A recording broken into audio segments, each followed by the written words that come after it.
நிகழ்நேயர்களுக்கு வணக்கம்.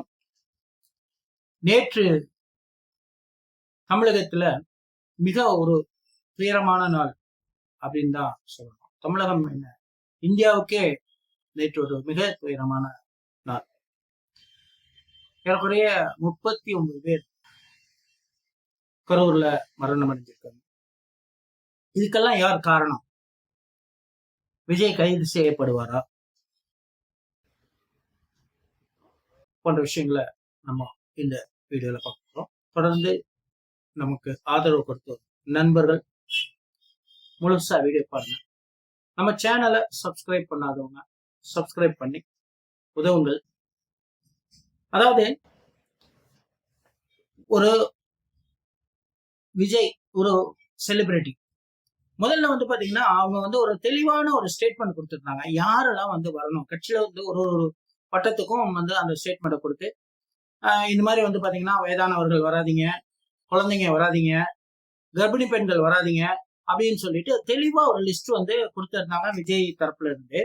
அந்த லிஸ்ட ஃபாலோ பண்ணி இருந்தாங்கன்னு சொன்னா இன்னைக்கு இந்த சம்பவங்கள் நடந்திருக்கிறதுக்கு வாய்ப்பு கிடையாது. இரண்டாவதாக விஜய் அடிக்கடி சொல்லியிருப்பாரு, இந்த மாதிரி யாரும் என்னை பின்தொடராதீர்கள். அதாவது பாத்தீங்கன்னா கரூர் முன்னாடி ஒரு கூட்டம் நடந்தது. அந்த கூட்டத்தை முடிச்சுட்டு காங்கேயம் கூட்டத்தை முடிச்சு கரூருக்கு வந்தாரு. அப்போ பாத்தீங்கன்னா அந்த காங்கேயம் கூட்டமும் சேர்ந்து பின்னாடியே கரூருக்கு வந்தது. அதாவது அந்த வீடியோவை பார்த்திருப்பீங்க எல்லாருமே.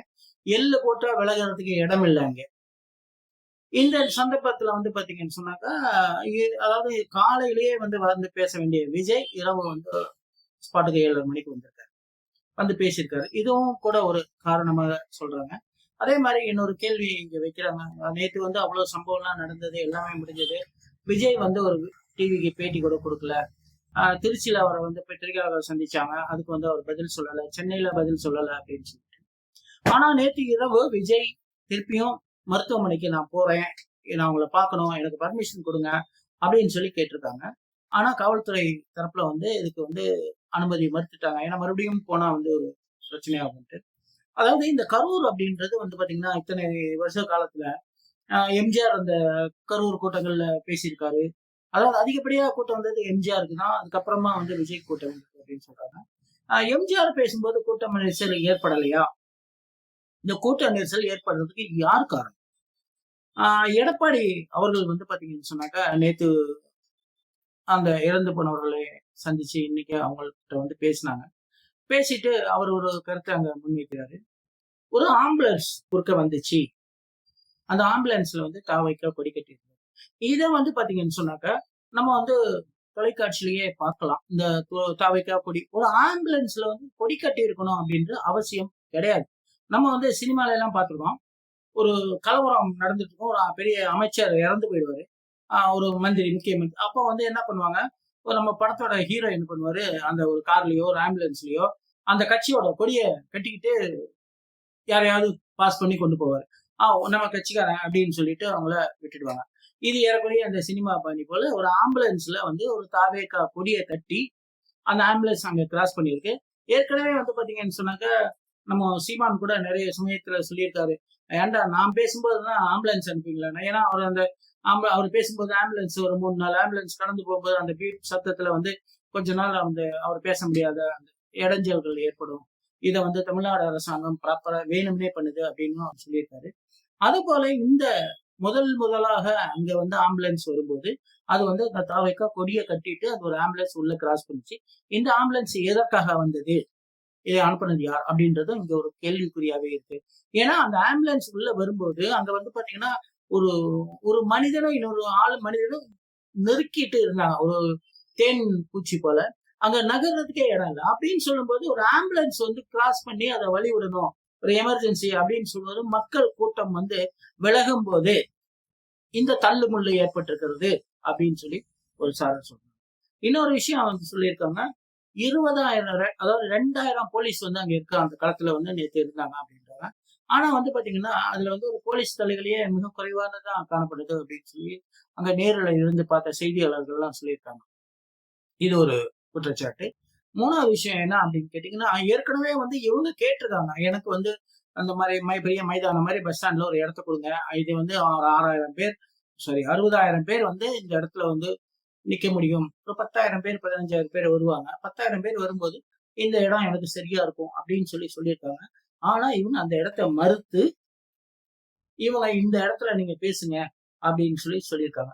இந்த இடம் வந்து பாத்தீங்க அப்படின்னு சொன்னாக்கா ஒரு நீண்ட சாலை, அதுக்கு முன்னாடி ஒரு சந்திப்பு. இதுல வந்து பாத்தீங்கன்னா அந்த கூட்ட நெரிசல்ல எங்கேயுமே போறதுக்கு வழி இல்ல. அங்க இருந்த ஒரு காம்பவுண்ட் சுவரு, அந்த காம்பவுண்ட் சுவரை தாண்டி குதிக்க முடியல. 2வது வந்து பாத்தீங்கன்னா அங்க ஒரு சின்ன ஒரு சாக்கடை காவாய். இந்த சாக்கடை காவாயில வந்து நிறைய பேர் விழுந்து இறந்திருக்காங்க அப்படின்றது ரொம்ப கொடுமையான விஷயம்.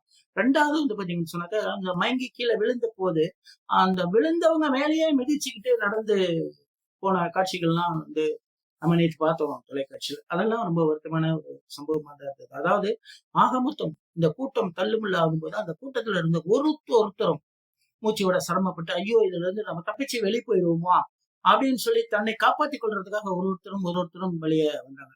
ஏறக்குறைய வந்து பாத்தீங்கன்னா அந்த பகுதியில காலையில வந்து பாத்தீங்கன்னா ஒரு 10,000 செருப்புகள், உடைமைகள், துணிமணி இதெல்லாமே அங்க கிடந்ததை நம்மளால பார்க்க முடிஞ்சது.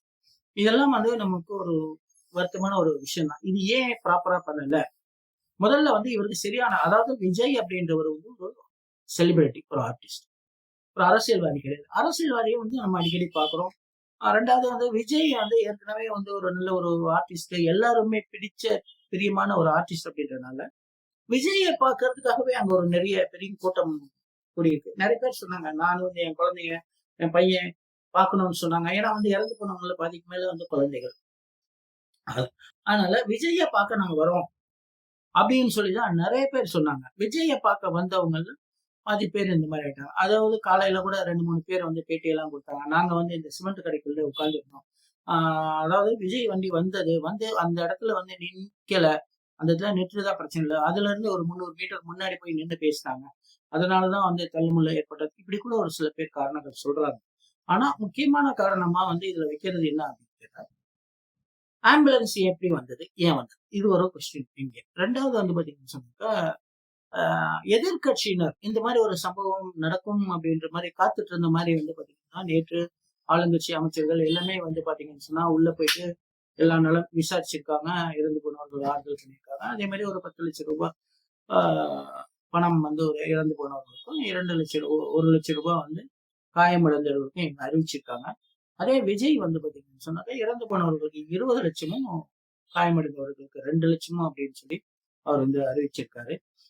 இங்க ஒரு இன்னொரு முக்கியமான விஷயத்த நம்ம பார்க்க வேண்டியது என்ன அப்படின்னா, இந்த ஒரு சர்வேல வந்து ஏற்கனவே இங்க நிறைய கூட்டங்கள் நடந்திருக்கு அப்படின்றத வச்சு பார்க்கும்போது, இந்த கூட்டத்துக்கு இவ்வளவு ஆட்கள் வருவாங்க அப்படின்றது தெரிஞ்சு இருக்கும் எல்லாத்துக்குமே ஒரு சர்வே. அப்படின்னும் போது இவர் ஒரு செலிபிரிட்டின்னு சொல்லும்போது இந்த மாதிரி இந்த இடத்துல இந்த மாதிரி ஒரு தள்ளுமுள்ள ஏற்பட்டா என்ன பண்றதுன்றது முன்னெச்சரிக்கை நடவடிக்கையாக அவங்க எதுவும் எடுக்கல. அதே மாதிரி வந்து பாத்தீங்கன்னா நிறைய தடுப்பு வேலிகளோ தடுப்பு இதுவோ இல்ல. அதாவது வந்து பாத்தீங்கன்னா அந்த பஸ்ஸை சுத்தி மாதிரிதான் மக்கள் மொய்த்தார்கள். அந்த பஸ் மட்டும் இல்லைன்னா விஜய் மேல ஏறி சொல்ல முடியாது. அந்த மாதிரி ஒரு சம்பவங்கள் அங்க அரங்கேறி இருக்கலாம். இது இருந்தாலும் இந்த ஒரு துயரமான சம்பவம் வந்து பாத்தீங்கன்னு சொன்னாக்கா நம்ம மனதையெல்லாம் வந்து ரொம்ப நோகடி மனத வேதனையாக ரொம்ப அதிகமா வேதனையை தருது. ஏன்னா வந்து 38 உயிர் அப்படின்றது சாதாரண விஷயம் இல்லை. இது வரைக்கும் வந்து வரலாறுல வந்து ஒரு அரசியல் கூட்டத்துல இத்தனை பேர் இறந்து போனாங்க அப்படின்றது ஒரு அதிர்ச்சியான விஷயம். இதுக்கு வந்து பாத்தீங்கன்னு சொன்னாக்கா நம்ம வந்து விஜய காரணமா சொல்ல முடியாது. அதாவது ஏற்கனவே வந்து அல்லு அர்ஜுனா அவர்கள் அந்த புஷ்பா 2 படம் அந்த ரிலீஸ் ஆகும்போது ஆந்திராவில் இந்த மாதிரியாக ஒரு தள்ளுமுள்ளு ஏற்பட்டு ஒரு 3 பேர் இறந்து போனாங்க. அப்போ வந்து அல்லு அர்ஜுனாவை கைது செய்து சிறையில் அடிச்சிருந்தாங்க. அப்ப கூட நம்ம பேட்டிலாம் நம்ம சொல்லியிருந்தோம், அல்லு அர்ஜுனாவை கைது பண்ண மாதிரி தமிழ்நாட்டுல வந்து ஒரு விஜய் ஒரு சம்பவம்னா விஜய் பண்ண முடியுமா அப்படின்னு சொல்லிட்டு. இது வந்து வாய்ப்பில்லாத ஒரு விஷயம். ஏன்னா தவறு வந்து விஜய் மேல கிடையாது அப்படின்றத எல்லாருமே சொல்றாங்க. இதுக்கு ஒரு விசாரணை கமிஷனும் அமைச்சிருக்காங்க. ஒரு நபர் விசாரணை கமிஷன் 10 லட்சம் கொடுத்தாலும் 20 லட்சம் கொடுத்தாலும் வந்து பாத்தீங்கன்னா போன உயிர் திரும்பி வராது என்பதுதான் அவங்க அவ்வளவு எத்தனை வருஷம் வளர்த்துருப்பாங்க, என்ன கனவுகளோட இருந்திருப்பாங்க. நேற்று அவங்க அந்த கூட்டத்துக்கு போய் காணாம போயிட்டாங்க, காலையில வரல அப்படின்றது நமக்கெல்லாம் வந்து வருத்தமான ஒரு விஷயம்தான். இருந்தாலும் இனி வரும் காலங்கள்ல இவங்க வந்து பாத்தீங்கன்னா விஜய் கூட்டங்களுக்கு அனுமதி அளிப்பார்களா? இல்ல விஜய் கைது பண்றதுக்கு ஏதாவது இந்த செக்ஷன் இருக்கோ, இல்ல அந்த மாதிரி ஏதாவது வாய்ப்புகள் இருக்கா அப்படின்றது நம்ம காவல்துறைகள் ஆலோசிச்சு வராங்க. அதே மாதிரி இனி வரும் காலங்கள்ல இந்த மாதிரி ஒரு கூட்டம் ஏற்பட்டா அதுக்கு என்ன பண்ணலாம்? பேசாத ஒரு ஒரு ஏரியாவா அந்த ஏரியால ஒரு பெரிய கிரவுண்ட காட்டி இந்த கிரவுண்ட்ல நின்று பேசிட்டு போ அப்படின்னு சொல்லி அவங்க அனுமதி கொடுத்துட்டு போயிடலாம். இந்த காவல்துறையும் இதுல ரொம்ப மெத்தனமா நடந்துக்கிட்டாங்க அப்படின்றது வருத்தமான விஷயம். இரண்டாவது அங்க வந்து காலையில 11 மணில இருந்து இரவு 11 மணி வரைக்கும் கூட்டம் மக்கள் காத்துட்டு இருந்தாங்க. அதாவது காலையில 12 மணிக்கு பேச விஜய்க்கு வந்தாங்க. காலையில 10 மணில இருந்தே கூட்டம் கூடிடுச்சு. கூடி அவங்க வெயிட் பண்ணிட்டு இருந்தாங்க. அவங்களுக்கு வந்து போதுமான குடிநீர் வசதி செஞ்சு கொடுக்கல. கட்சிக்காரங்க தான் செய்து கொடுத்துருக்கணும். அவங்களுக்கு வந்து சாப்பிடறதுக்கு உண்டான சாப்பாடுகள் வசதியை செய்து கொடுக்கல. அதனால பாதி பேர் நின்னே மயங்கிட்டாங்க, டயர்ட் ஆயிட்டாங்க. அதனால அவங்க அந்த தள்ளு முள்ளுல ஈஸியா மயங்கி விழுந்துட்டாங்க அப்படின்னு சொல்லிட்டு ஒரு அங்க இருந்த நண்பர்கள் வந்து நம்மள்ட்ட தொலைபேசியில பேசும்போது சொன்னாங்க. முக்கியமான சொன்னது இதுதான். அவங்க வந்து காலையில இருந்து வெயிட் பண்ணி நின்னு டயர்ட் ஆயிட்டாங்க. அவங்களுக்கு வந்து பாத்தீங்கன்னா காலையில வீட்டுல இருந்தோ பாட்டில் தண்ணியோ பிடிச்சது தண்ணி ஈவினிங்ல எல்லாம் போக போக வந்து பாத்தீங்கன்னா அவங்களால கடைக்கு நகர்ந்து போய் வந்து ஒரு தண்ணி பாட்டில் வாங்குறதுக்கு கூட அவகாசம் கிடையாது. ரெண்டாவது வந்து விஜய் இங்க நின்று பேசுவாரோ அந்த பாயிண்ட்ல நின்று பேசுவாரான்றது ஒரு ஒரு டவுட்டாக இருந்த ஒரு விஷயம். இதெல்லாம் இருக்கும்போது அவங்க வெயிட் பண்ணி ரொம்ப டயர்ட் ஆகி ஏற்கனவே ஒரு மயக்க நிலையில தான் அவங்க இருந்திருக்காங்க. இதுல வந்து பாத்தீங்கன்னு சொன்னாக்க ஒரு பவர் கட் வேற ஏற்பட்டது. அந்த பவர் கட் ஏற்பட்ட உடனே வந்து பாத்தீங்கன்னா ஒரு திடீர்னு இப்ப நம்மளே வீட்டுல உட்கார்ந்து இருக்கும்போது திடீர்னு கரண்ட் போயிடுச்சுன்னா நம்ம என்ன பண்ணுவோம்? அந்த மாதிரி ஒரு மிரட்சி அந்த கூட்டத்துல ஏற்பட்டிருக்கு. இந்த பவர் கட் ஏற்பட்டதுக்கு என்ன காரணம் அப்படின்றத சொல்றாங்க. இது மின்சார வாரியம் சைட்ல என்ன சொல்றாங்கன்னா, இல்ல பவர் கட் ஏற்படல. விஜய் அவங்க கொண்டு வந்த ஜெனரேட்டர்கள் ஒர்க் பண்ணல. அதுதான் காரணம். ஆனா பவர் கட் பண்ணல அப்படின்னு சொல்லி அவங்க சொல்றாங்க. ஆனாலும் நம்ம நேத்து டிவில பார்த்த வரைக்கும் வந்து அது பவர் கட்டா தான் இருந்தது. லைட் எதுவுமே இல்லையே அங்க. தெருவிளக்குகள் எதுவுமே எரியல. சோ அது பவர் கட் மாதிரி தான் நமக்கு தெரிஞ்சது. இன்னொரு விஷயம் அங்க என்னன்னா, விஜய் பேசும்போது வந்து பாத்தீங்கன்னா அவரோட மைக் சரியா வேலை செய்யல. அதுக்கு என்ன காரணம் அப்படின்னு சொல்லி சொல்றாங்கன்னா, நிறைய அதாவது அந்த கூட்டத்துல வந்து பாத்தீங்கன்னா நிறைய லைவ் ரிலேஸ் போயிட்டு இருந்தது. நிறைய பேர் மொபைல் போன் பயன்படுத்திட்டு இருந்தாங்க. அதனால நெட்வொர்க் ப்ராப்ளம்னால அவரோட குரல் வந்து சரியா கேட்கல, விட்டு விட்டு கேட்டது. அவருக்கு வந்து சரியான அந்த மைக்ல வந்து நெட்வொர்க் இன்டர்நெட் ப்ராப்ளம் அப்படின்னு சொல்லி சொல்லியிருக்காங்க. எது எப்படி இருந்தாலும் இந்த 40 உயிர்கள் 38 உயிர்கள் போனது அப்படின்றது மிக மிக வருத்தமான கொடுமையான ஒரு விஷயம். இது ஒரு கருப்பு நாள் அப்படின்னு சொல்லிதான் நம்ம சொல்லணும். இனி வரும் காலங்கள்ல இந்த மாதிரி ஒரு கூட்டம் நடக்கும்போது அதாவது 18 வயதுக்கு மேல இருந்தவங்க அப்படின்னு சொல்லி சொல்லலாம். அதாவது ஆண்கள், வாலிபர்கள், நல்ல வாலிப பெண்கள் இவங்க மட்டுமே அந்த கூட்டங்கள்ல கலந்துக்கிட்டு வயதானவர்களும் குழந்தைகளும் இந்த மாதிரி கூட்டங்களுக்கு கூட்டிட்டு போவாதீங்க. ஏன்னா வந்து இந்த ரொம்ப வேதனையான சம்பவம் இனி ஒரு முறை தமிழகத்துல எந்த ஒரு கட்சி கூட்டத்திலேயோ கோயில் திருவிழா கூட்டங்கள்லயோ நடக்கக்கூடாது அப்படின்றத நம்ம ஒருத்தரும் கடைபிடிக்கணும். வேறொரு நல்ல தகவலோடு சந்திக்கிறேன். நன்றி.